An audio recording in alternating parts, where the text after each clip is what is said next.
Il prononcera des paroles contre le Très-Haut, il opprimera les saints du Très-Haut et il espérera changer les temps et la loi. Et les saints seront livrés entre ses mains pendant un temps des temps et la moitié d'un temps. D'après Daniel chapitre 7 verset 25. Donc on voit dans ce passage que la Bible prophétise l'arrivée d'un homme, un dictateur mondial, un homme qui viendra opprimer l'Église de Dieu. Que vous le vouliez ou non, l'Église passera par ce que la Bible a appelé la grande tribulation, c'est-à-dire la grande épreuve, qui n'est pas une punition, parce que beaucoup confondent la grande tribulation à une grande punition. Non, l'Église ne sera pas punie, mais elle sera éprouvée. Elle sera éprouvée par cet homme qu'on appelle l'Antéchrist. Et Daniel chapitre 7 verset 25 nous décrit en fait quel sera son caractère. Il viendra opprimer les saints du Très-Haut et il espérera changer les temps et la loi. Remontez au verset 21. J'ai vu cette corne faire la guerre aux saints et l'emporter sur eux. Oui, il l'emportera sur nous. Mais dans quel sens? Pas dans le sens spirituel, non. Pas dans le sens où les élus vont abandonner, vont renier Dieu, non. Dans le sens où il aura la domination physique sur nous. Il aura la domination en termes d'armée. Il aura la domination en termes de population, en termes de personnes qui le suivront. Parce que vous savez qu'actuellement sur la terre, la majorité des chrétiens ne le sont pas. Ne suivez pas les chiffres que vous voyez partout sur Internet ou partout dans les journaux et autres. On vous parle des milliards de chrétiens alors que non, ce ne sont pas des chrétiens tous. On est quelques chrétiens seulement dans le monde. Je parle ici des vrais chrétiens. Donc ces vrais chrétiens subiront ce qu'on appelle la grande tribulation qui aura été orchestrée par l'Antichrist, le dictateur mondial que nous attendons, et viendra justement éprouver les saints du Très-Haut. Cette vérité est dure à accepter et dure à comprendre, mais il faut l'accepter du point de vue des Écritures, et sachant que Dieu fait toutes choses pour une bonne raison. Comme il avait dit aux Hébreux dans Deutéronome chapitre 8, que s'il a fait en sorte qu'ils passent 40 ans dans le désert, c'était pour les éprouver. Oui, Dieu éprouve ses enfants. C'était pour les éprouver et pour savoir quelles étaient les dispositions de leur cœur, pour savoir si oui ou non ils marcheraient selon la parole de Dieu, selon les commandements du Seigneur. Donc on attend ce dictateur mondial parce que son arrivée sera décisive pour marquer également le retour de notre Seigneur Jésus-Christ. C'est pour nous une réjouissance. Pour le monde, c'est une folie, mais pour nous, c'est de la réjouissance. Car lorsqu'on verra l'arrivée de ce dictateur mondial, on saura que notre Seigneur est à la porte, d'après les Écritures. Donc que Dieu vous bénisse et vous ouvre l'esprit afin de comprendre la lumière de sa parole et qu'il console votre cœur selon 1 Romains chapitre 15 verset 4 par l'Écriture qui nous apporte la consolation. Donc on voit ici que d'après l'Écriture, on attend ce dictateur mondial. Comme je l'ai dit, son arrivée sera décisive pour marquer également l'arrivée du Seigneur Jésus. Apocalypse chapitre 7. Apocalypse chapitre 7 à partir du verset 25. Non, pas à partir du verset 25, on va lire à partir du verset 12. Apocalypse chapitre 7 à partir du verset 12. En disant Amen, louange, gloire, sagesse, l'action de grâce, l'honneur, la puissance et la force soient donnés à notre Dieu et au siècle et des siècles. Et l'un des vieillards prit la parole et me dit, ceux qui sont revêtus de robes blanches, qui sont-ils et d'où sont-ils venus? Je lui dis, mon Seigneur, tu le sais. Et il me dit, ce sont ceux qui viennent de la grande tribulation. Ils ont lavé leurs robes et ils ont blanchi dans le sang de l'agneau. C'est pour cela qu'ils sont devant le trône de Dieu et servent jour et nuit dans son temple. C'est lui qui est assis sur le trône dressera sa tente sur eux. Donc on voit dans ce passage qu'il y a des personnes qui viennent de la grande tribulation.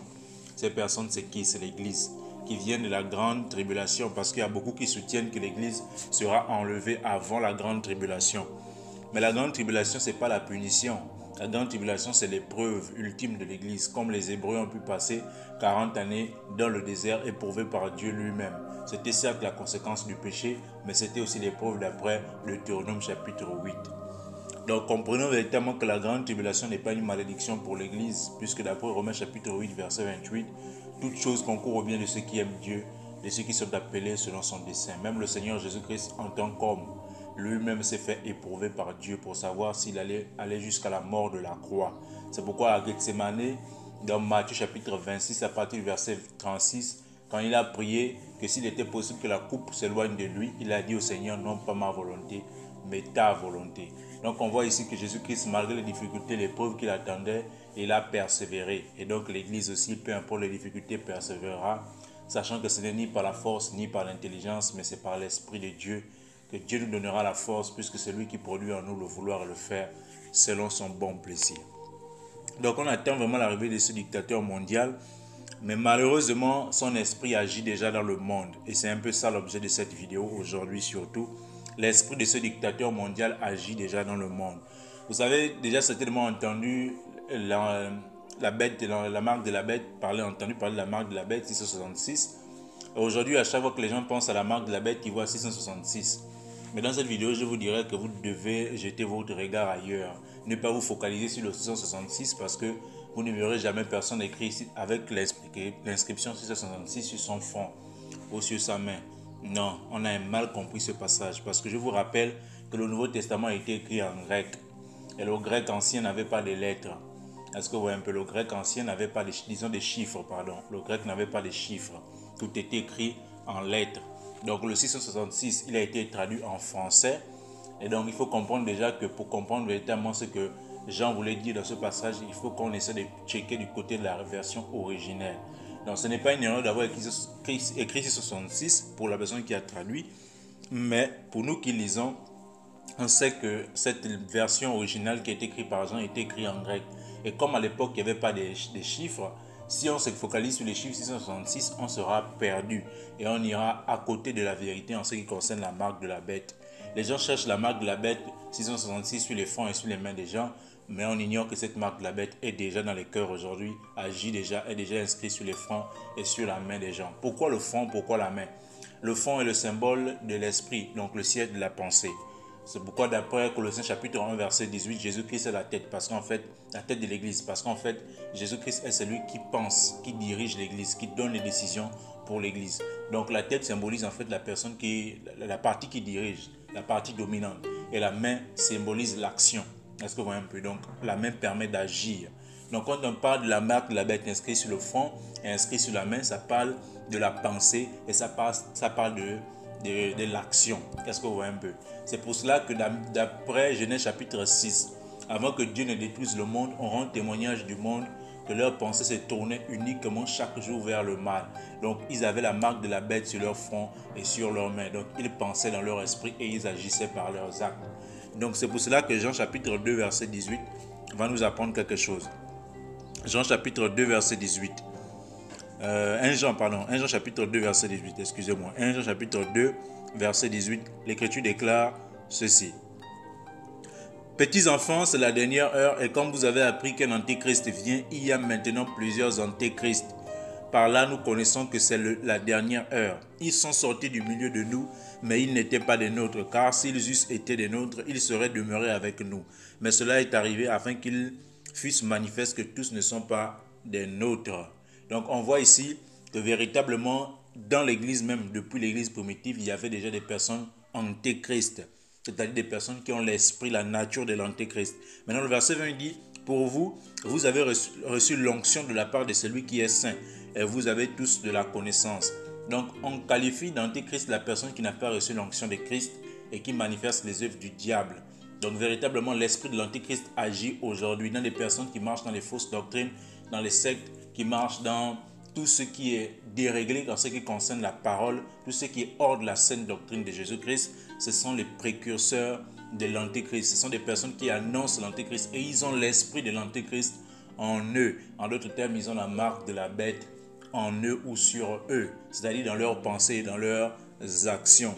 Donc véritablement, on doit comprendre cela. Au lieu de rester focalisé sur une marque de la bête qu'on verra dans la suite, bien que cela se manifestera, mais restons focalisés sur le fait que cette marque existe déjà aujourd'hui et que l'antéchrist, son esprit, agit maintenant aujourd'hui. Et que nous, on doit rester focalisés sur la sainte doctrine de Jésus-Christ, sur la sainte doctrine de Christ, afin de ne pas nous détourner ni à gauche ni à droite. Ouvrons 2 Thessaloniciens chapitre 2 à partir du verset 3. 2 Thessaloniciens chapitre 2 à partir du verset 3.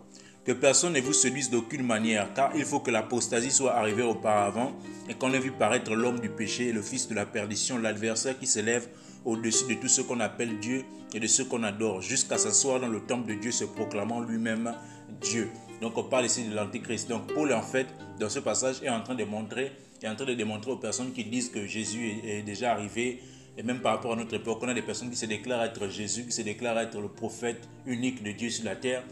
Paul a écrit cette épître pour nous mettre en garde, pour dire que il y a des éléments qui doivent d'abord arriver avant que Jésus-Christ arrive, tel que l'Antichrist. Tant qu'on n'a pas vu l'Antichrist, retenez-vous cela dès aujourd'hui. Dès qu'on n'a pas vu ce dictateur et ce gouverneur mondial qui va réunifier les religions, qui va créer la religion unique, qui est déjà en train de se créer aujourd'hui petit à petit, qui créera la religion unique, qui espérera changer les temps et la loi. Tant qu'on n'a pas vu cet homme, sachez que Christ ne peut pas venir. Parce que Christ veille sur sa parole pour l'accomplir. Et d'après Paul 1 Corinthiens chapitre 14, la prophétie est une preuve pour nous les chrétiens. Donc ne vous laissez plus tromper, ne vous laissez plus égarer par des personnes qui disent je suis Jésus, ou j'ai vu Jésus, ou je suis le seul prophète de Jésus vivant sur la terre. Ce sont des fausses doctrines, ce sont des imposteurs.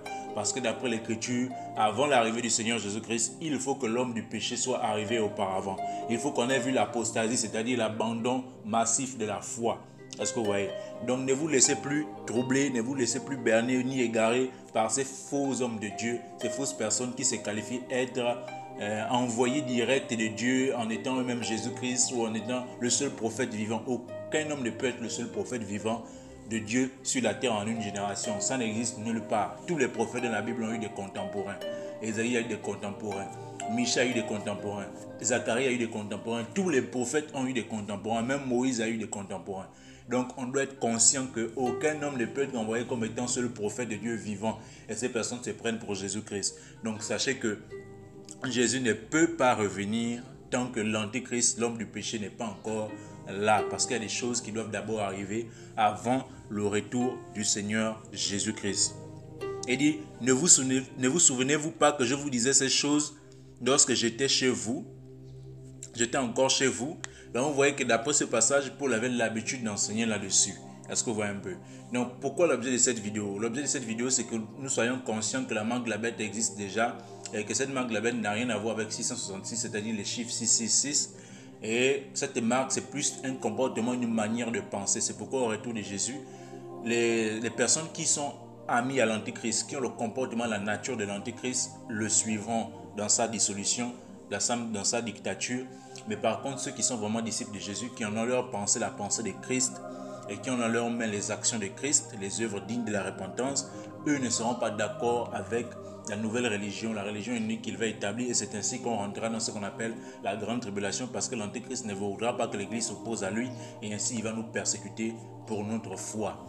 Donc retenons cela. Ne cherchons pas l'Antichrist, ne cherchons pas la marque de la bête à gauche, à droite. Dieu fera grâce certainement un jour, on reviendra sur cette question de la marque de la bête en profondeur. Ce n'est pas le moment d'enseigner là-dessus, on reviendra là-dessus. Et aussi on reviendra sur la grande tribulation. Est-ce que les chrétiens connaîtront la grande tribulation? On verra ça dans les détails et en profondeur par la grâce de Dieu. Donc si vous n'êtes pas encore abonné, faites-le pour ne pas rater les prochaines vidéos qui suivront sur la chaîne. Et partagez également cette vidéo avec vos proches afin qu'eux aussi soient édifiés par les passages et par les enseignements que nous distribuons, que nous partageons sur cette plateforme avec vous tous. Que Dieu vous bénisse abondamment.